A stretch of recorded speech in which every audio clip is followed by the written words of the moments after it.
Bonjour tout le monde, j'espère que vous m'entendez bien. Bon, et Caravani, notre logo, c'est Voyager, Agir. On est vraiment conscient de l'impact qu'on fait quand on voyage à l'étranger, quand on prend l'avion. Donc, on a mis en place plusieurs actions justement pour diminuer notre impact dans notre voyage quand quand on est sur place. Ça va me faire vraiment plaisir de vous parler un peu plus de toute cette action. Aussi, je vous invite à regarder sur notre site Internet, il est en anglais à propos de nous. Puis une belle histoire à lire. Et bon, tout le monde qui travaille pour Caravani, je pense qu'on partage toute la même philosophie. Puis vous allez sentir ça, sans doute, dans notre voyage. Donc, justement, on parlait de ça. Caravani était fondé par Richard Remy, qui, dans la photo, est celui qui a un bonnet noir en 1998.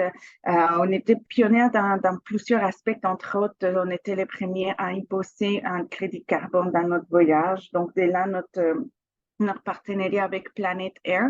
Donc, si on était un des premiers à inciter beaucoup les autres entreprises, les autres agences à faire partie aussi des mouvements puis de la Fondation 1% pour la planète, c'est-à-dire qu'on offre 1% de notre chiffre d'affaires à cet organisme qui eux, offre cet argent à différents projets très, très intéressants qui essaient de freiner, entre autres, les changements climatiques, puis qui a vraiment de beaux projets. Là, on est la photo aussi. J'aime bien mettre cette photo parce que pour moi, Caravani aussi, cette approche pas juste environnementale, mais sociale.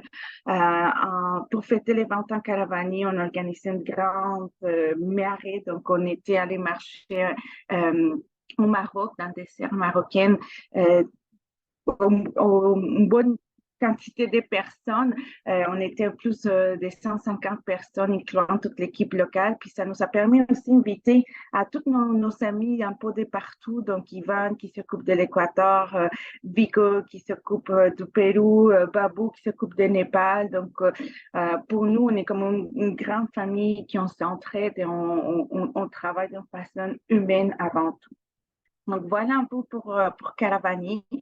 Là, si je veux me présenter rapidement, moi, c'est Mariana. Je m'occupe beaucoup des voyages de kayak parce que c'est une activité qui me passionne. La mer, c'est vraiment mon élément. Puis, je suis originaire du Mexique, de là mon accent. Ça fait déjà 8 ans que j'habite au Canada, au Québec. J'ai eu l'opportunité de tout de suite commencer à travailler pour Caravani. Donc, j'ai pu, entre autres, commencer à guider et à participer. J'ai fait un peu les deux. Je suis beaucoup au boulot, mais aussi sur les terrains. Donc, j'étais pendant aussi longtemps en Basse-Californie. C'est là que j'ai fait mes études en tourisme. Puis c'est là aussi que j'ai vraiment pris le goût de tous les sports nautiques, puis surtout les kayaks. Donc, voilà, je vais vous parler de ces deux destinations, Basse-Californie et Panama. Panama, c'est devenu aussi un endroit que j'adore retourner. C'est vraiment un excellent voyage que je conseille à tout le monde. Mais je vais commencer mon pays d'origine, par l'endroit qui, quand je veux vraiment retourner au Mexique, je cherche plus à aller à visiter ma famille à la ville de Mexico, mais je cherche toujours à aller en Basse-Californie parce que pour moi, c'est mon nouveau chez moi au Mexique. Donc, juste pour vous situer, souvent en Basse-Californie, les gens me disent, ah, mais Basse-Californie, c'est pas aux États-Unis, ça, Mariana? Et non, c'est bien au Mexique. Donc, c'est la péninsule qu'on voit.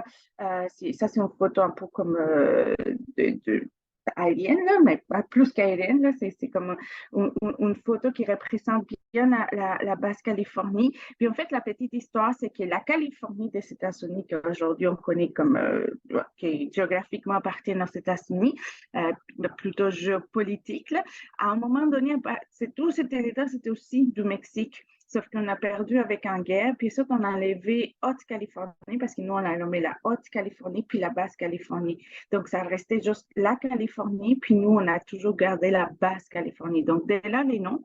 Puis, on divise aussi la Basse-Californie en deux. Donc, nous allons en Basse-Californie du sud, c'est-à-dire on est vraiment au sud de la péninsule. Juste pour vous donner une idée, si on veut traverser en voiture toute la péninsule, ça nous prend plus de 24 heures de conduite sans s'arrêter. Donc, c'est pas si facile de dire, ah, ben, je vais en Basse-Californie, je veux tout de suite passer aux États-Unis. C'est pas évident. Si on est au sud, à Los Cabos, La Paz, c'est pas si proche que ça. Donc, vous êtes bien au Mexique.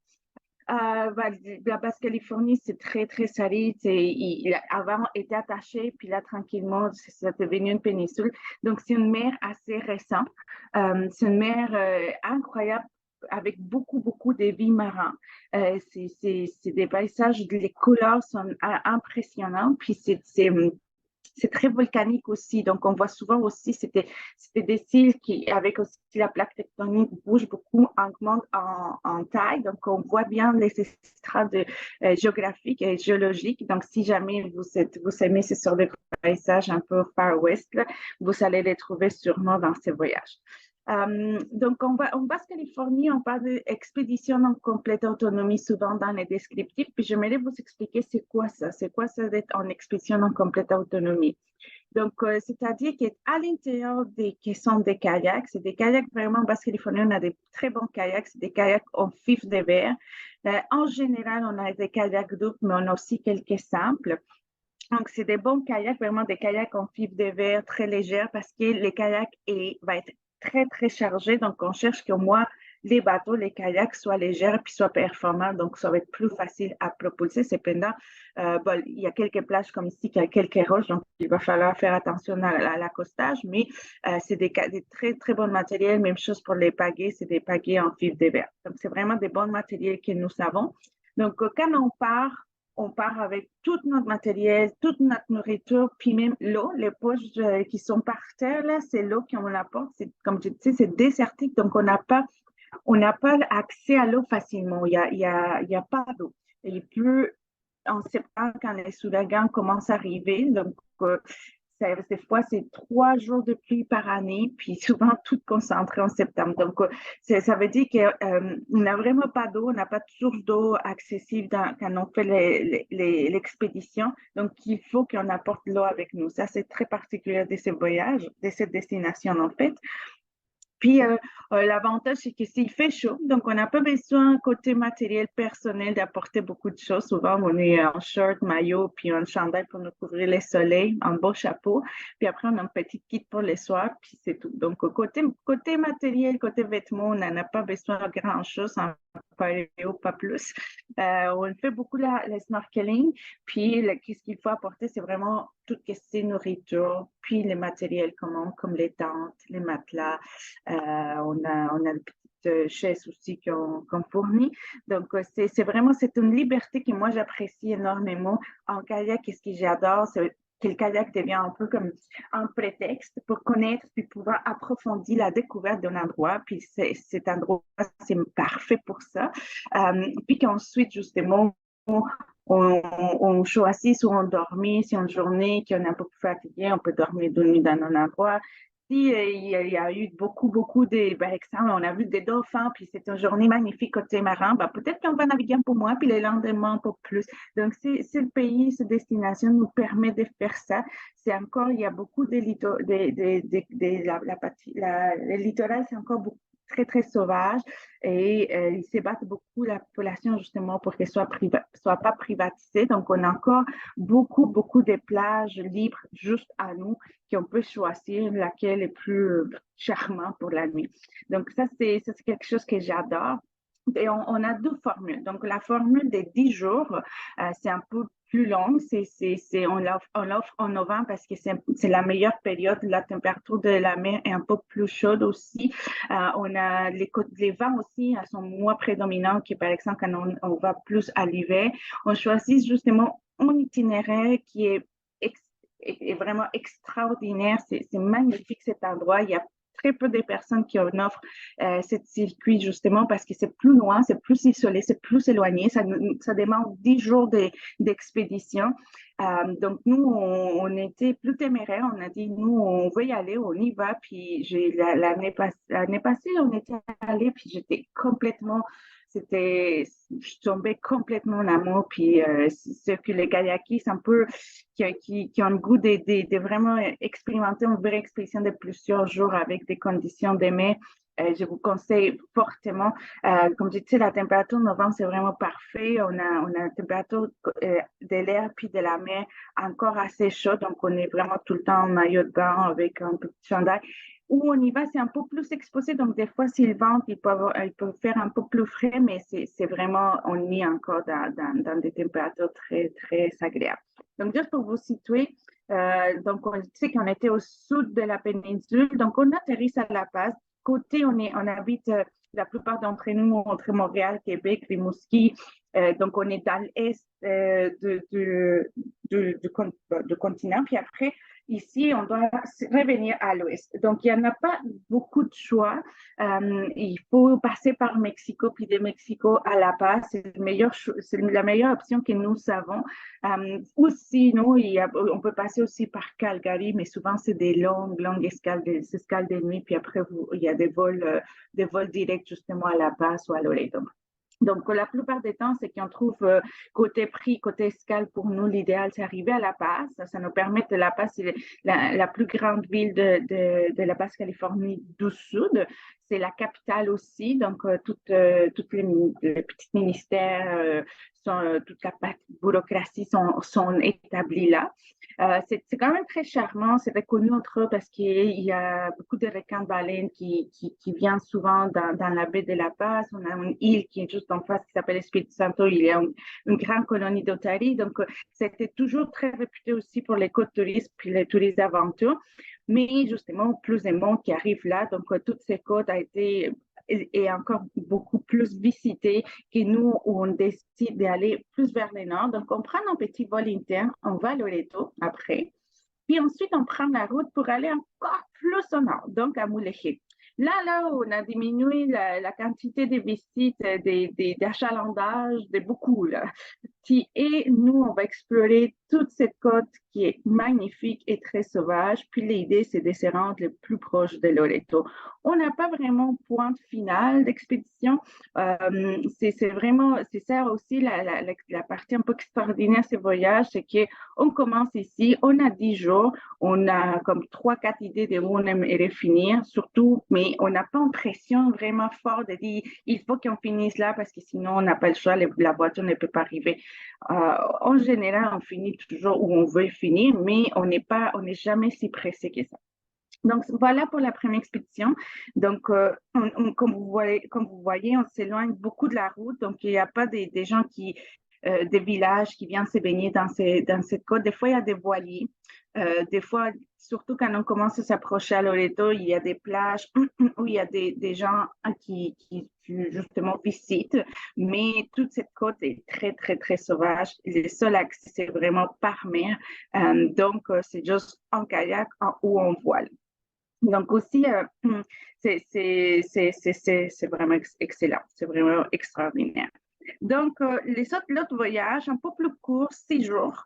Là, on va du 14 au 24 mars. Pourquoi? Parce que ce voyage, je voulais vraiment... la Basse-Californie, c'est aussi connu pour les baleines. Les baleines grises viennent mettre bas côté Pacifique. Donc, souvent, c'est la période pour voir les baleines. C'est entre décembre puis avril.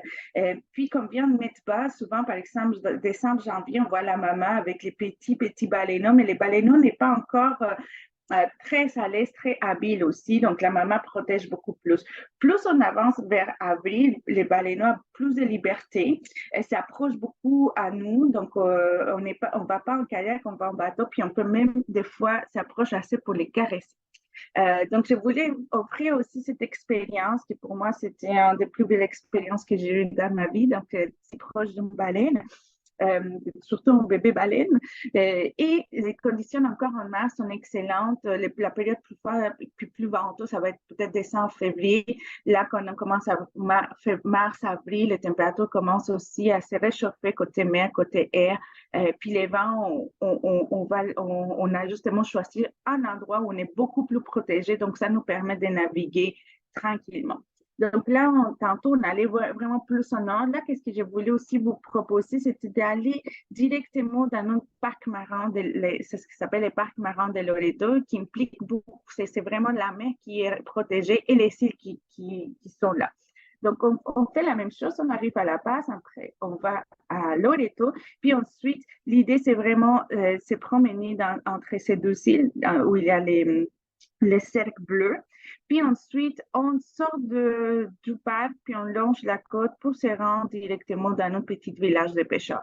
Donc, on a 3 jours pour explorer cette côté, les parcs, les îles. Puis après, on va directement pour faire un peu plus de distance, puis c'est beau aussi, on s'éloigne beaucoup de la route, donc c'est encore très, très sauvage.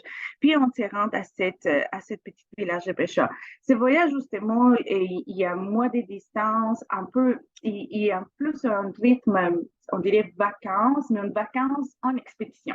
Donc, pour ceux qui veulent savoir s'ils aiment ça, si c'est quelque chose qu'ils aimeraient faire en plus longue durée, c'est un bon début, c'est un bon voyage. Donc, par exemple, ceux qui veulent aller en Groenland ou autre, ce serait un voyage que je conseille juste pour vivre l'expérience d'être en autonomie et en expédition. Ce sont deux conditions différentes, mais l'effort est pareil. Monter, démonter les kayaks, pacter, dépacter, monter les campements.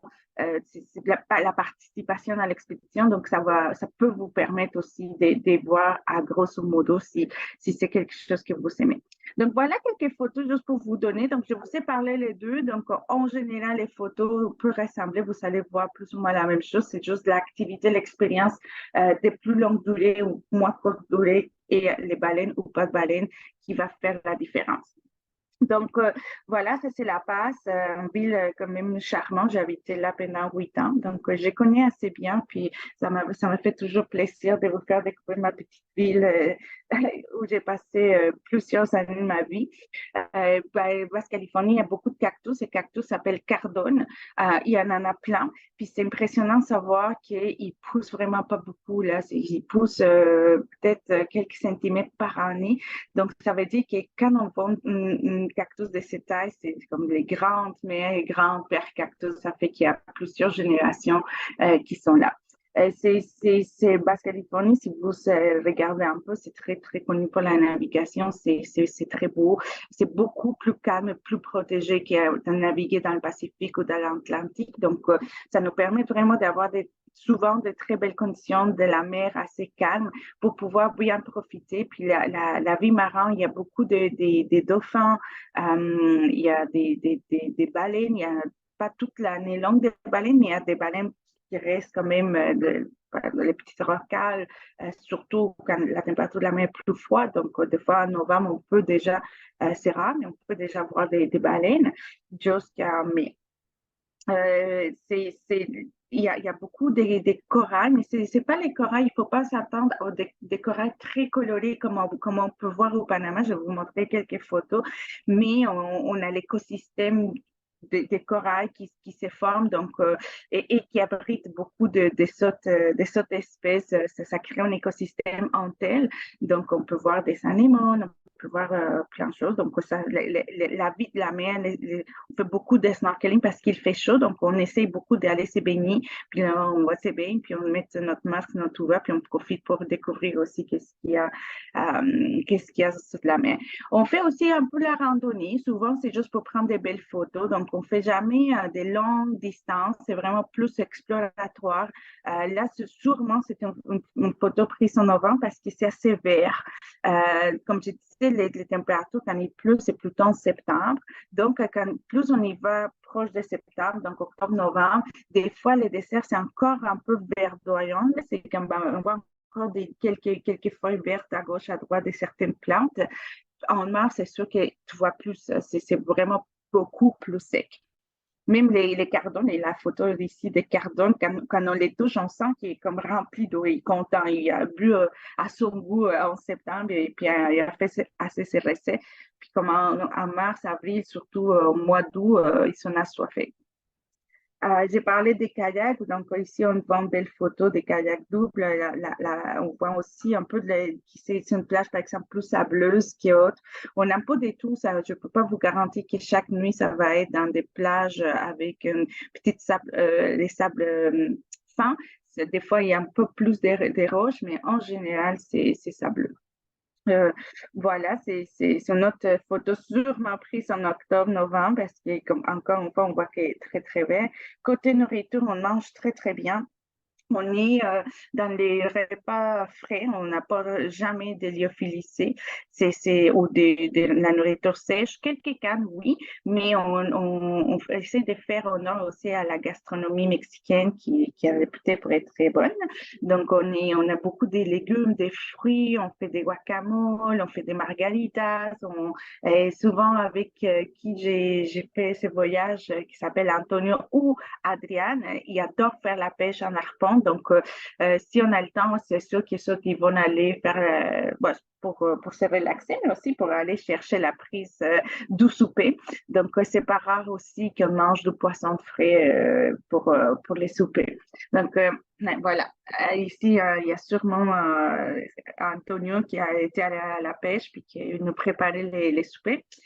Donc, on n'a pas de grandes tables, c'est les tables justement pour faire à manger, puis les tables de présentation, mais après, on s'assoit, on a des petites chaises, on s'assoit vraiment plus comme par terre pour partager la nourriture puis les moments. Donc, c'est des campings rustiques parce qu'on est en complète autonomie, donc on priorise vraiment l'eau, les conforts, des fois, on doit les laisser un peu de côté. Euh,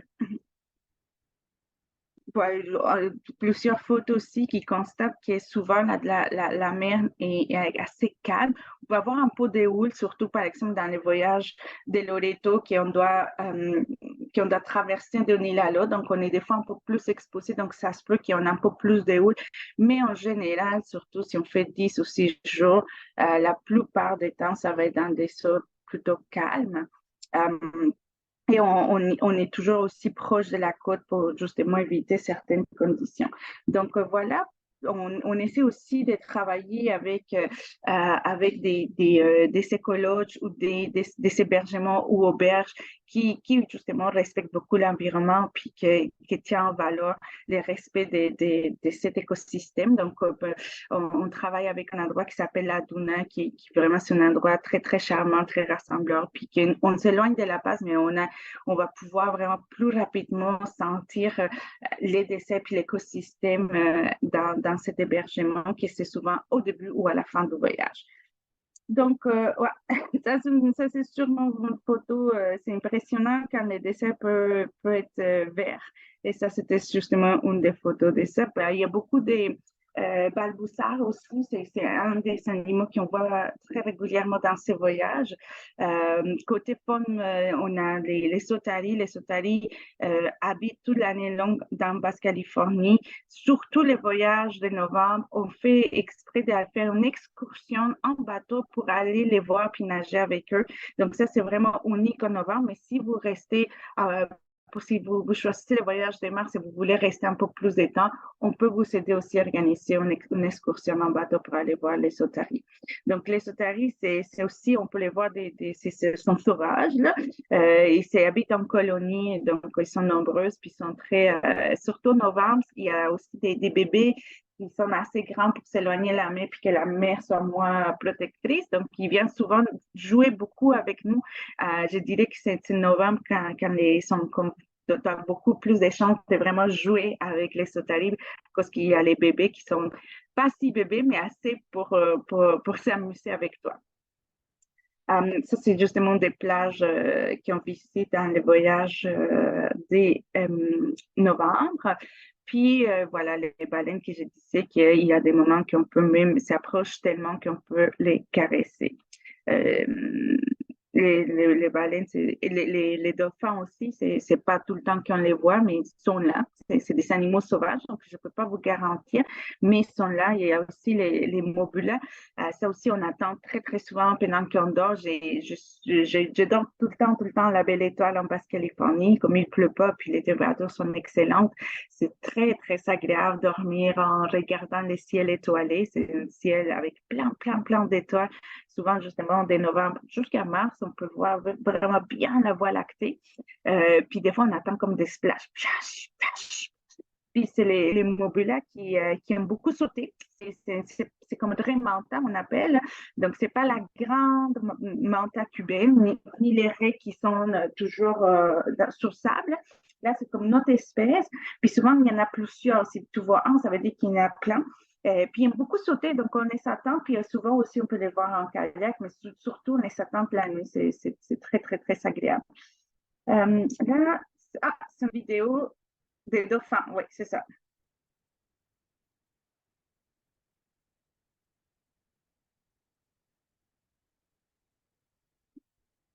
Ils nous sont suivis pendant 3 heures peut-être.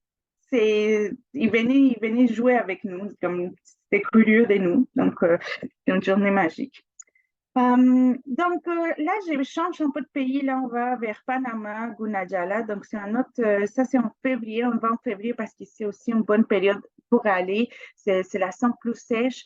Euh, Vendent, mais ouais, ils vendent, donc c'est bien parce qu'il n'y a pas de moustiques s'ils vendent, mais ils ne vendent pas pour éviter qu'il y en ait. Donc, les ventes, c'est juste parfait pour nous refroidir un peu, puis pour éviter qu'il y ait des moustiques. Il peut pleuvoir, même si on est dans la saison sèche, mais pas beaucoup, donc c'est pas désagréable. C'est pour ça qu'on y va. Puis en plus, en février, parce que ce voyage, entre autres, ses points forts, c'est la rencontre avec la communauté. Puis c'était en février, et ça, il fête l'indépendance qu'il y a eu parce que c'est un territoire qui a réussi à avoir l'indépendance économique et politique du Panama. Donc, ça, ils sont très, très fiers de cette tradition, de sa culture. Puis, ils peuvent gérer son territoire, pas 100% comme ils veulent, mais pas mal. Donc, c'est février, c'est très festif. Il essaie vraiment de commémorer beaucoup cette réussite ou cette façon que c'est un peuple qui est un exemple pour plusieurs autres autour du monde. Donc c'est très intéressant d'aller en février. Donc, c'est pour ça qu'on a choisi ces dates. Donc, là, on est dans le Caribe. On est vraiment dans le territoire Gunayala. J'ai les photos par elles-mêmes. Donc là, on atterrit à Panama City, on prend des jeeps qui sont vraiment, c'est des jeeps, c'est les peuples Guna qui demandent, tu sais, on peut pas, et ceux qui nous sont autorisés à opérer un voyage avec certaines conditions. Tous les opérateurs qu'on doit, par exemple, les jeeps, les bateaux, les cuisiniers doivent être de la communauté, puis c'est la communauté qui les choisit, on ne peut pas les choisir. Donc, nous, on dit, bon, on est un groupe de tant de personnes, et c'est ceux qui nous préparent un peu les gens qui vont venir avec nous. Donc, c'est très, comme tu dis, c'est réglementé, mais dans la bonne façon, parce que ceux qui ne veulent pas qu'ils utilisent des biens qui influencent beaucoup sa culture, donc protègent sa culture, puis ils ont raison, puis on respecte nous aussi beaucoup cela.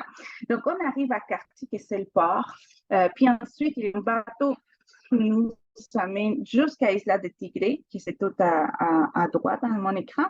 Puis ensuite, dès là, on commence notre exploration de toutes les îles, les îles qui sont ici, jusqu'on on revient tranquillement vers Carthage, puis là, ça s'est fini. Et bien évidemment, plus proche de Carthage, donc c'est le port où il y a un accès terrestre, c'est des communautés ou des îles qui sont beaucoup plus on peut développer puis qui acceptent le tourisme en masse. Nous, en étant à partir des Tigrés, on est juste avec les communautés et puis peut-être quelques voiliers aussi qui sont là. Les voiliers, en général, c'est un endroit aussi très connu pour les voiliers parce que les gens qui veulent traverser toute l'Amérique, ils sont bloqués ici parce qu'il y a la jungle d'Arien qui n'en a pas de route là.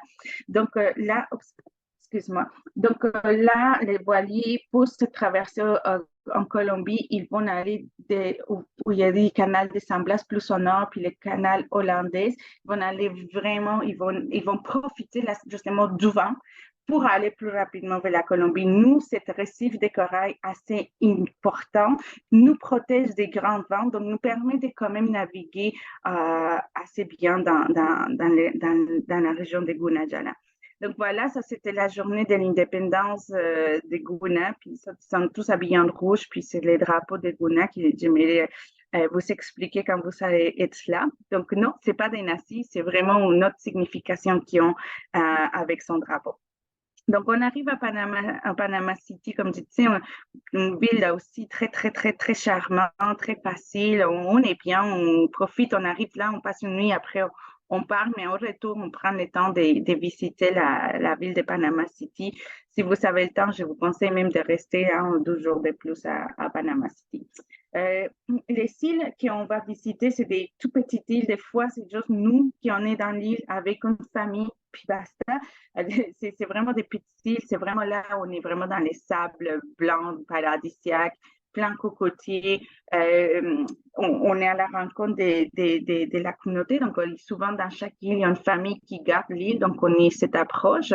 Les femmes s'habillent encore de façon très traditionnelle. Les hommes ont perdu un peu, mais gardent la culture forte. Puis, il y a toujours ces petits drapeaux ils appellent des molas qui font. Là, c'est les molas plus modernes parce qu'il y a des sons des animaux, mais les molas plus anciens, plus typiques, c'est comme c'est ceux que les femmes portent dans son blouson. Donc, ça aussi, ça fait partie un peu de la découverte. Puis, je vous parlerai beaucoup de toutes ces traditions, les significations de chaque symbole. Puis là, ça fait plusieurs fois qu'on va dans cette île, puis j'ai une belle relation avec cette famille qui m'ont adoptée, puis que j'ai adoptée. Donc, c'est vraiment charmant d'avoir cette approche avec les gens de sur place. Puis ça, c'est l'île de la famille on vient de voir la photo. Donc, c'est vraiment, on voit presque toute l'île. Donc, il y a toujours comme 2 ou 3 août. Un qui c'est pour la famille, l'autre qui c'est normalement, c'est là qu'on monte la cuisine. Puis l'autre, c'est comme des fois comme un petit entrepôt. Puis nous, ils vont toujours nous mettre un peu des hamacs parce que dans leur culture aussi, ils n'ont pas des lits. C'est toujours, ils dorment en hamac depuis qu'ils sont bébés jusqu'à sa mort. Ils vont être enterrés même en hamac. Donc, pour eux, ben oui, on amène des tentes, mais pour eux, c'est comme bizarre qu'on n'a pas, nous, notre propre hamac. Donc, dès qu'on arrive, la première chose qu'ils font, c'est comme ils s'accrochent des hamacs pour tout le monde, puis après, ils vont monter les tentes. Vous pouvez dormir toute la nuit à l'hamac. Des fois, il pleut un peu, donc ça nous réveille. Tu cherches un abri, ça passe la pluie, puis tu retournes à ton hamac. Donc, c'est faisable. Donc, les hamacs sont toujours là. Donc, ça aussi l'impression d'être en vacances. Puis là, à différence de Basse-Californie, on n'est pas en complète autonomie. Je vous parlais qu'ils nous sont demandé d'avoir, les communautés Guna nous sont autorisées à opérer le voyage à condition qu'on ait un bateau. Les bateaux avec son capitaine, son assistant, un guide Guna, que vous allez voir, c'est Nemesio, puis un cuisinier. Donc, tout Guna. Donc, il y a un bateau qui nous suit tout le long et donc, c'est le bateau qui transporte tout notre matériel. Nous, dans notre kayak, on a juste qu'est-ce qu'on a besoin pour la journée. Les bateaux sont toujours pas loin parce que les conditions aussi, il y a beaucoup plus de houle, ils vendent beaucoup plus. Là. Donc, les conditions sont un peu plus difficiles côté navigation. Donc, les bateaux sont toujours proches au cas où quelqu'un puisse chavirer puis qu'on a besoin d'assistance.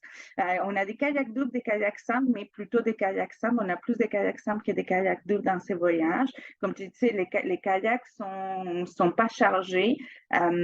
Puis c'est des kayaks, là, on parle des kayaks plutôt en plastique à cause justement de tous les récifs qu'on a dans les alentours.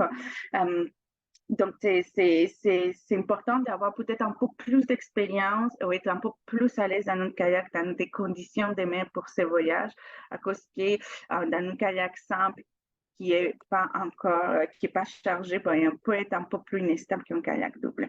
Les couchers de soleil, l'ambiance, on les sent vraiment dans les photos.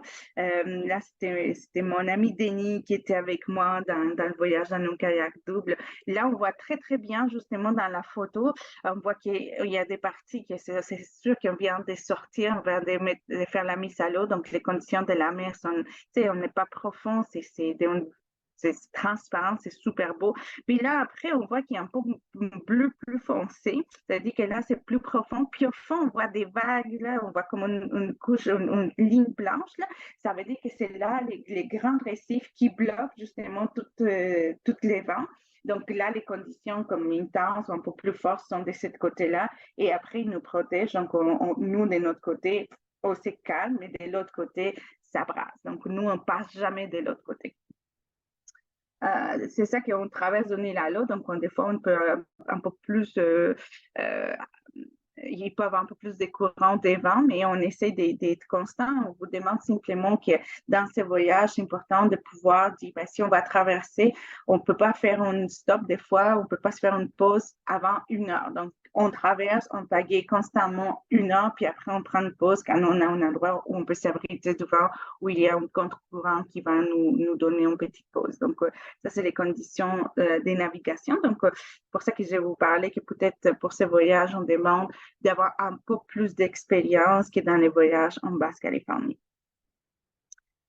C'est un voyage de 8 jours de kayak, 6-7 bons jours. L'autre, c'est plus comme un rappel des techniques, des rencontres aussi avec la communauté des Tigres qui souvent nous organisent une petite danse. Donc, on est vraiment sur le territoire un bon 8 jours. Puis après, les autres, c'est entre l'avion puis les temps qu'on passe à Panama City. Donc voilà, dans ce voyage aussi, qu'est-ce qui est intéressant, c'est qu'on peut aussi s'approcher un peu plus à la côte. La côte, c'est la jungle, donc là, c'est très, très, très sauvage, très pristine. On profite pour aller découvrir, il y a comme des petites rivières qu'on peut profiter pour ça, d'entrer un peu dans la jungle. On va pas faire beaucoup de randonnées, mais on essaie d'un mois avoir une demi-journée où on doit des fois être, tu sais, on doit traverser la rivière puis d'un bord à l'autre. Donc, des fois, là, on a l'eau jusqu'à la taille. La bonne nouvelle, c'est qu'après passer 4-5 jours à l'eau salée, que ça fait du bien être dans l'eau douce, là, ça nous permet de prendre une petite douche à l'eau douce. On a aussi l'effet qu'on a le bateau, ça permet d'avoir un peu plus de confort, donc table et chaises sont fournies dans ces voyages. Côté nourriture, on mange du poisson. Et bien évidemment, si les conditions sont bonnes et si les communautés qui en arrivent, ils ont du poisson à nous vendre. Sinon, c'est un peu moins varié qu'en Basse-Californie, mais on n'est pas dans les lyophilicées non plus. Mais peut-être qu'il va y avoir plus des salades, par exemple, qu'on va faire avec des cannes de maïs ou d'haricots. Donc, c'est quand même varié. Et des fois aussi, par exemple, dans cette photo, on est arrivé à un endroit où il y avait, c'était plus proche des quartiers, c'était notre dernier souper. Puis là, le monsieur, il y avait comme un petit restaurant, si on veut, puis il y avait du poisson, puis il y avait des fruits de mer à nous vendre. Puis nous a offert comme un service des restaurants. C'était full apprécié, ça nous a fait comme souligner nos derniers soupers tous ensemble après, à la fin de notre petite expédition. Et là, par exemple, ben, là, c'est comme Dré Manta, mais c'est pas la même famille. Mais aussi, c'est un endroit qu'on connaît, qui sont souvent deux, c'est comme un couple qui sont souvent là. Puis là, on voit bien, là, c'est vraiment, c'est les couleurs, beaucoup, beaucoup, beaucoup de couleurs, beaucoup de récifs, de différents sorts. Donc, si on va au Panama, c'est vraiment, là, c'est peut-être moins des mammifères, mais beaucoup plus des couleurs. C'est vraiment des différents récifs avec différentes couleurs. Donc, juste un résumé, là, j'ai mis 2023, mais c'est 2020, ouais, 2023, 2024. Donc, la Basse-Californie, c'est plus les villages de pêcheurs, les mammifères marins, les baleines, les décès. Panama, c'est plus les bateaux qui en soutien, c'est plus des kayaks simples. Il y a la jonque, il y a des coraux, il y a des samacs. Donc, 12 ambiances différentes. Puis là, si jamais vous voulez euh, vous, euh, si jamais vous voulez vous inscrire, ben, il suffit de m'appeler. Vous pouvez m'appeler ou m'envoyer un petit message directement dans ma boîte, puis ça va me faire plaisir vous envoyer les démarches d'inscription, puis vous parler un peu plus de ces voyages. Donc, je ne sais pas si vous avez des questions. Je reste encore un peu ici, si jamais vous avez des questions. Non? Bon.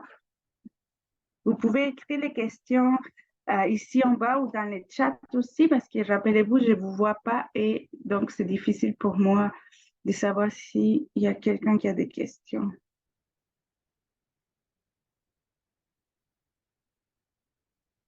Bon, sinon, je vous souhaite déjà une bonne vendredi, une bonne fin de semaine. Puis merci d'avoir assisté à cette petite présentation de ces deux voyages que j'aime autant. Je vous souhaite une belle journée. Au revoir.